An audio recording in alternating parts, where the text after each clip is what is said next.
करना। सबसे पहले तो मैं आप सब मीडिया के साथियों का शुक्रिया अदा करता हूं कि आप हमारी कॉल पर यहाँ पर आए हैं, हमारी बात जो है वो लोगों तक पहुंचाने के लिए। सबसे पहले तो मैं अपने साथियों का इंट्रोडक्शन आपसे करा दूं। मेरे साथ सुनील भट्ट साहब हैं जो हमारे माइग्रेंट विंग के प्रेसिडेंट हैं। एडवोकेट आदित्य गुप्ता जी हैं, हमारे यूथ के स्पोक्स पर्सन हैं सचिन भगत जी। आज की जो प्रेस कॉन्फ्रेंस है उसके 3 मेन मकसद हैं जिनके लिए प्रेस कॉन्फ्रेंस हम आज करने जा रहे हैं। क्योंकि आपने देखा होगा कि 2 दिन पहले पार्लियामेंट के अंदर जम्मू कश्मीर रिजर्वेशन एक्ट जो है उसकी अमेंडमेंट की गई है और उसमें कुछ माइग्रेंट्स को, चाहे वो पीओके के हों चाहे वो कश्मीरी माइग्रेंट हैं, उनके लिए रिजर्वेशन की गई है। तो एक और बड़ा अहम मुद्दा है जिसके ऊपर हम डिटेल में बात करेंगे।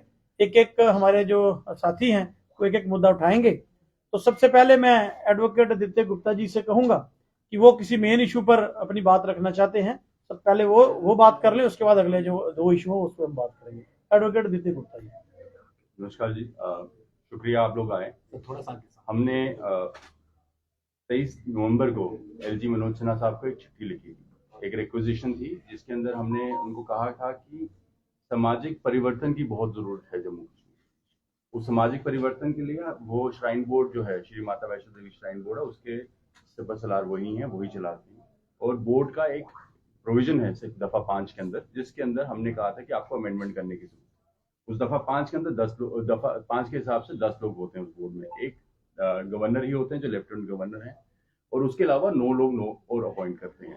वो 9 लोग जो वो अपॉइंट करते हैं उसके हिसाब से, एक्ट के हिसाब से, वो 2 लोग करते थे जो हिंदू रिलीजन और कल्चर के अंदर सर्विस दी होती है, जिन्होंने दो फीमेल्स, और उसके अलावा 3 लोग होने चाहिए थे जो एडमिनिस्ट्रेटिव, लीगल और फाइनेंशियल मैटर्स के होते थे, और 2 एमिनेंट हिंदूज होने चाहिए Jammu Kashmir union territory.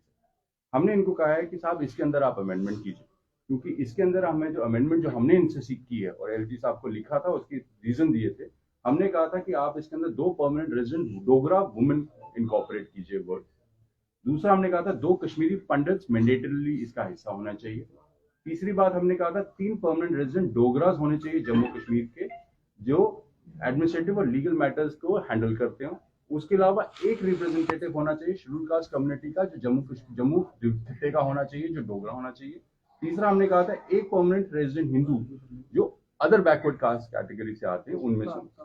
Purpose ये था ताकि इस पूरे श्राइन बोर्ड के अंदर ये हर समाज के, क्योंकि इसकी रिक्वायरमेंट है कि हिंदू ही होना चाहिए, तो रिक्वायरमेंट है कि समाज के अलग अलग तबके से, अलग अलग सोशल बैकग्राउंड से लोग उस श्राइन बोर्ड के अंदर होना चाहिए, क्योंकि माता हमारे यहाँ विराजमान है। एक्ट हमने बनाया है, यहाँ पे कंट्रीब्यूशन जम्मू कश्मीर में जम्मू के लोगों की है श्राइन बोर्ड। और सिमिलरली ही हमने एक और रिप्रेजेंटेशन दी है, एक और रिक्वेजिशन दी है, जहां पर हमने अमरनाथ श्राइन बोर्ड के अंदर भी ऐसी ही अमेंडमेंट मांगी है।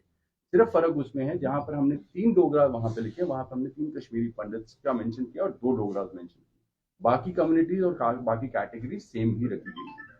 पर्पज ये है कि इससे ओवरऑल जितना समाज के अंदर एक डिफरेंशियल है, आपने फाइनेंशियल रिप्रेजेंटेशन तो दी हुई है या फाइनेंशियल रिजर्वेशंस तो दी गई हुई है जो रिजर्वेशन का बेनिफिट है, लेकिन सामाजिक रिजर्वेशन, उनका समाज के ये तबके, ये भी उस जगह पे, क्योंकि माता के बोर्ड के अंदर, माता के श्राइन के अंदर अगर इनकी भागीदारी होगी, उससे एक सामाजिक अपलिफ्टमेंट होती है। समाज के अंदर एक डिस्क्रिपेंसीज जो चलती हैं, जो जिसको हम बोलते नहीं है, बट हम सबको पता है किस किस्म के लटफाज इस्तेमाल किए जाते हैं एक कम्युनिटी दूसरी कम्युनिटी के लिए, उस चीज को बाउंड करने के लिए। क्योंकि माता का एक दरबार एक ऐसी जगह है जहां पर ये सब लोग एक ही नजर से देखे जा सकते हैं, इसलिए हमने ये अमेंडमेंट की थी। और उसके अलावा एक दफा 8 के अंदर हमने डिबारमेंट है कि कौन कौन इसमें डिबार किया जा सकता है, उसमें हमने कहा है कि आप एक प्रोविजन ऐड करें कि वो आदमी इनकॉर्पोरेट नहीं हो सकता माता वैष्णो देवी श्राइन बोर्ड का मेंबर जो परमानेंट रेजिडेंट जम्मू कश्मीर का नहीं था प्रायर टू 5 अगस्त 2019।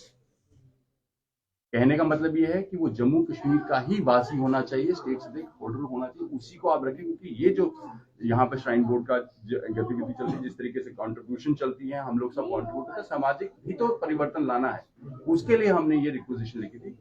एलजी साहब इसके बारे में चुप है, उन्होंने कोई इसके ऊपर कोई मूवमेंट नहीं की है, ये फाइल उनके पास पड़ी हुई है, बट किसी किस्म की उन्होंने इसके ऊपर कोई तवज्जो नहीं दिया हुआ। तो हमने सोचा कि हम आपके माध्यम से ये बात सब लोगों तक पहुंचाए और एलजी साहब तक भी पहुंचाए, ताकि वो अपना जो वक्त नागालैंड का स्टेट दिवस मनाने में या नॉर्थ ईस्ट के स्टेट दिवस मनाने से हटाकर जम्मू के लोगों के बारे में और जम्मू कश्मीर के सामाजिक परिवर्तन के बारे में वहां पर भी थोड़ा बहुत कंसंट्रेट करें। शुक्रिया दित्य जी। ये एक मुद्दा था, और जो दूसरा है मुद्दा है, हमारे सुनील भट्ट साहब हैं कि खुद भी कश्मीरी माइग्रेंट हैं, और ये रिजर्वेशन बिल के ऊपर जो कल पार्लियामेंट में हुआ है, तो उसके ऊपर ये भी अपना इशू जो है कश्मीरी माइग्रेंट का ये उठाएंगे। उसके बाद अगला इशू। सबसे पहले आप लोगों का शुक्रिया, आप आए और हमारी बात पूरे लोगों तक पहुंचाई। जो कल 2 दिन पहले जो बिल पास हुई है, सबसे पहले ये कश्मीरी पंडितों के लिए नहीं है, ये कश्मीरी माइग्रेंट है। उस कश्मीरी माइग्रेंट में कश्मीरी मुस्लिम भी है, कश्मीरी सरदार भी है और कश्मीरी पंडित भी है। अब नतीजा ये है कि हमारी डिमांड थी रिजर्वेशन, लेकिन उन्होंने दी है नॉमिनेशन। अब दूसरी बात है, जो खुद नॉमिनेटेड होगा वो ना हमें नॉमिनेशन दे देगा, ये कोई ऐसा सोल्यूशन नहीं होगा। या तो सीएम करता तो फिर भी ठीक था, और उससे क्या होता है, जो वंचित हो गए हैं वोट डालने से और वोट की प्रक्रिया से, क्योंकि जब हमें नॉमिनेशन ही करनी है तो हमें वोट और कार्ड और पीछे दौड़ने की जरूरत ही नहीं है। क्योंकि कश्मीरी पंडित को पिछले 70 साल से रिजर्वेशन चाहिए थी। अगर रिजर्वेशन होती तो कश्मीर, जो दिल्ली की जो है उनकी जो पॉलिसी है कि हम इनको रिहेबिलिटेट करेंगे, उस रिहेबिलिटेशन में वो स्टून का काम करता है। क्योंकि जब हम रिहेबिलिटेट होते उधर, जब हमारी रिजर्वेशन होती है, कोई भी यही 2 सीटें अगर रिजर्व होती, नॉमिनेशन के बदले रिजर्व होती, तो कश्मीरी पंडित ही उन 2 जगह में खड़ा हो जाता, और हमारी मेजॉरिटी जो कम्युनिटी है वो हमें वोट करके इलेक्ट करके असेंबली में भेजती। तो उससे 2 फायदे होते, एक तो जो सेंटर की पॉलिसी है रिहेबिलिटेट करना वो भी हो जाता, और दूसरा जो कश्मीरी पंडितों की इतनी बड़ी डिमांड थी रिजर्वेशन की, वो भी पूरी नहीं हुई। और नतीजा यह है कि आज आप देख लीजिए 370 पे भी यहाँ खुशियां मनाई गई। आज हालात क्या है आप लोगों के सामने। वैसे ही एक तबका हम में से भी है जो खुशी मना रहा है, लेकिन हम डिप्राइव हो गए इस जो नॉमिनेशन से। अगर रिजर्वेशन होती तो बेस्ट था, और इसलिए मैं अभी भी होम मिनिस्टर साहब से, प्राइम मिनिस्टर साहब से रिक्वेस्ट करता हूं, ये नॉमिनेशन के बदले रिजर्वेशन करें। Thank you. और ये थे भट्ट साहब। देखिए, तीसरा जो अहम मसला है कि पाक ऑक्युपाइड जम्मू कश्मीर के लोगों के लिए एक सीट जो है वो नॉमिनेशन की गई। मैं खुद पीओके का रिफ्यूजी हूँ। मेरे दादाजी जो थे वो मुजफ्फराबाद डिस्ट्रिक्ट से आए थे। हमारा पिछला गांव कुटली था, तहसील उड़ी और डिस्ट्रिक्ट मुजफ्फराबाद। अब मुझे बताइए कि 15 लाख के लगभग हमारी पीओके रिफ्यूजीज की आबादी है। उसमें सरदार नहीं आते, उसमें हमारे मुस्लिम कुछ भाई भी हैं, उसमें हमारे हिंदू भाई भी हैं, हर एक धर्म के अलग अलग लोग हैं, चाहे वो राजपूत हैं चाहे वो दूसरे लोग हैं। तो ये मैं समझता हूं कि हमें एक किस्म की गाली जो है वो गवर्नमेंट ऑफ इंडिया ने दी है। अब आप पूछेंगे गाली क्यों है? 15 लाख हमारी आबादी और हमें एक सीट दी जा रही है, वो भी क्या, नॉमिनेशन। अब जैसे इन्होंने कहा भट्ट साहब ने, अगर आप नॉमिनेट करेंगे तो नॉमिनेशन कौन करेंगे? एलजी साहब। एलजी साहब वो जो खुद नॉमिनेटेड है। अब मुझे बताइए कि अब ये तो एक रास्ता, एक कवायद बनाई है भारतीय जनता पार्टी ने कि शायद कहीं हम कहीं कब चुनाव कराएंगे तो अपने आदमी को एडजस्ट करेंगे।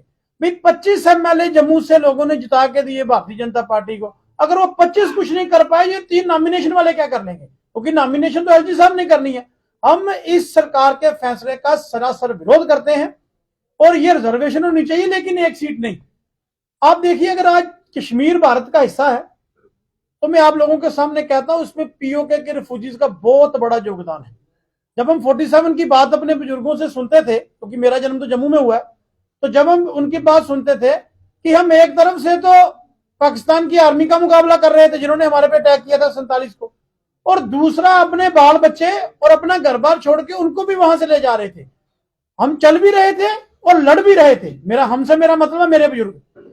तो हमने मुकाबला किया, और सबसे बड़ा नुकसान उसका डिस्ट्रिक्ट बारामूला में रहने वाले लोगों का हुआ, क्योंकि जब हमने मुकाबला किया, आज वो जो कबैली फौज थी जिसको कबैली कहा जाता है, वो तो श्रीनगर सिटी के बाहर तक आ चुके थे। तो ये हमारे लोगों ने 47 में कुर्बानियां की, इस स्टेट के लिए जब हमारा लाख इस देश के साथ हुआ। तो लेकिन मैं समझता हूं कि हमारे बुजुर्गों की कुर्बानियों को इस गवर्नमेंट ने हासो ही ना किया है, हमारे साथ मजाक किया है। क्यों? क्योंकि हमारे बुजुर्ग ये कहते थे कि झेलम में और दरिया कृष्ण गंगा में पानी कम और पीओके के रिफ्यूजियों का खून ज्यादा था। आप उस हालात को सोच कर देखिए कि किस तरीके से हम लोगों ने उसका मुकाबला किया। तो पिछले 10 सालों से ये पीओके के ऊपर सियासत कर रही है भारतीय जनता पार्टी, और इन्होंने हमें दिया क्या? 1 सीट। और 1 सीट वो कौन सी है जो नॉमिनेट करेंगे? हम सरकार के इस फैसले की पुरजोर जो है मुजम्मत करते हैं। और मैं होम मिनिस्टर साहब और प्राइम मिनिस्टर साहब से अपील करना चाहता हूं कि हमें रिजर्व नॉमिनेशन नहीं चाहिए, हमारी सीटें रिजर्व कर दीजिए। 25 के लगभग हमारी सीटें जो है वो पीओके की फ्रीज है, तो उसके बदले में हमें 1 देते हैं। जब डिलिमिटेशन कमीशन यहाँ आया था तो बहुत सारी एसोसिएशन वहां मिली थी, हमारे पीओके के रिफ्यूजीज भी मिले थे। उन्होंने जब उनसे बात की थी तो उन्होंने कहा था कि आपका जो मसला है वाकई में बहुत गहरा मसला है, आपकी रिजर्वेशन चाहिए। और हमारे पीओके से जो लोग आए हैं वो कठुआ से लेके और अपना पूरा बॉर्डर इलाके पर वो बैठे हुए हैं। जम्मू में हमारी तादाद है। लेकिन आप मुझे बताइए कि आप अगर कॉन्स्टिट्यूंसी को रिजर्व करते, जैसे भट्ट साहब ने कहा, आप कॉन्स्टिट्यूंसी रिजर्व करते तो लोग चुनते हैं कि हमारा नुमाइंदा कौन है। लोग हमें वोट करके पीओके का कोई एमएलए बनाते तो हम मानते कि ठीक है। ये नॉमिनेशन क्या है? ये तो एक खाना पूर्ति है। हम ये कह रहे हैं कि ये बाबू तंत्र है, ये पिक एंड चूज है। बाबू तंत्र के हम खिलाफ है, आप लोकतंत्र की हत्या कर रहे हो नॉमिनेशन के लिए। और नॉमिनेशन अगर करनी भी है तो उसका फैसला जो कैबिनेट है स्टेट की वो करे, या स्टेट की असेंबली करे, या चुना हुआ हमारा चीफ मिनिस्टर करे। उसको तो पता होगा ना कौन आदमी कहाँ है। अब हम किसी के जाति खिलाफ नहीं, हम कोई एलजी साहब की जाति खिलाफ बात नहीं करना चाहते, लेकिन एलजी साहब को क्या पता होगा कि पाक ऑक्युपाइड जो रिफ्यूजीज हैं उनमें से कौन सा आदमी है जो इनकी बात कर सकता है। और एक सबसे बड़ी बात, जो नॉमिनेट होगा वो नॉमिनेट करने वालों की बात करेगा, कम्युनिटी की कभी बात नहीं कर सकता। कम्युनिटी की बात वो तब करेगा जब कम्युनिटी के लोगों से वोट लेगा।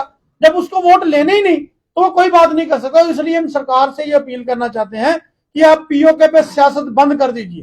पीओके हमारा है, हम लोग वहां से आए हैं, हमारे बुजुर्गों की कुर्बानियां हैं, और आप उन कुर्बानियों को वोटों की खातिर मत इस्तेमाल कीजिए। आप लोग और तो कुछ नहीं कर सकते, लेकिन हमारी कुर्बानी का मजाक मत उड़ाइए। हमें ये 1 सीट का फैसला बिल्कुल मंजूर नहीं है, हम इसको बिल्कुल नामंजूर करते हैं। और मैं तो कहता हूं काले दिन का काला कानून नामंजूर नामंजूर। क्यों? क्योंकि ये हमारे साथ मजाक है। 1 सीट से क्या हमारा हल होगा? अगर आप वाकई में हमें रिजर्वेशन देना चाहते हैं, पहली बात है सीट रिजर्व कीजिए, ये नॉमिनेशन नहीं। और 1 सीट से नहीं, हमें कम से कम 8 सीटें रिजर्व होनी चाहिए, क्योंकि हमारी 24 सीटें फ्रीज है वहां पर, और ताकि हर एक आदमी को वहां पर नुमाइंदगी करने का मौका मिल सके। तो मैं आपके माध्यम से सरकार से जो अपील करना चाहता हूं, और मैं हमारे रिफ्यूजी भाई जितने भी पीओके से आए हैं यहाँ पर बैठे, मेरी उनसे भी 47 में, क्या बच्चे, क्या औरतें, क्या बच्चियां भूख की वजह से, चल न पाने की वजह से वहां पर मारेंगे। लाखों लोग हमने गवा करके। तो आप आज मुझे बताइए उन आप शहीदों का करना क्या चाहते हैं? ये तो भारतीय जनता पार्टी बड़ी देशभक्त पार्टी बनी है। वो देशभक्त थे जिन्होंने 47 में जंग लड़ी, तब तो शायद ये किसी और की नुमाइंदगी करते थे। तब तो आपको याद होगा इनको क्या कहते थे, उन्होंने देश की आजादी के लिए जंग तो कोई लड़ी नहीं, तो ना इनको शहीदों की कोई लेने देनी है।